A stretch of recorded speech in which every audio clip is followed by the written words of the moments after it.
பிரணவ ரகசியம் அறிய உந்தன் மனமேலே பிரமனிடம் நேரடியாக கேட்கவில்லை தானேனே. உமை மடியின் மீது உபதேசம் கேட்டதினாலே தவமிருத்து பரிகாரம் செய்தாயோர் குன்றின் மேலே.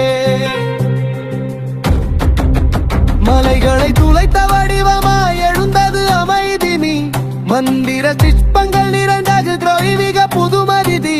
குடைவரை கோயிலின் கருணை பொழியும் கனிமணி நீ. குடிவரும் பறக்கு நாளும் அருள் தரும் கவசனி. அறுபடை வீடு இது முருவா, முளைத்திடும் அருள் நதி நிருகா. வேலுக்கு அபிஷேகம் செய்யும் ஒரே தலம், வாழ்வோர்க்கு வரமதில் உனது நிலம்.